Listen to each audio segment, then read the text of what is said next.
Hello guys, welcome back to our new video.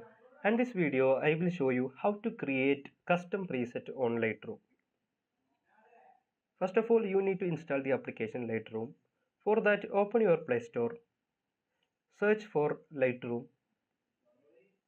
After installing, open the application.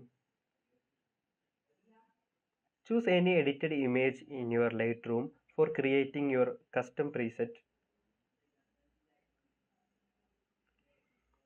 Tap on the three dot on the top side. Here you can see the option Create Preset. Tap on it. Name the preset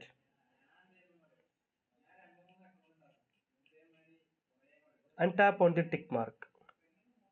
Now the preset is saved in your Lightroom.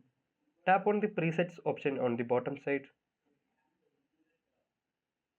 Choose yours. Tap on the user presets. Here you can see the preset you created.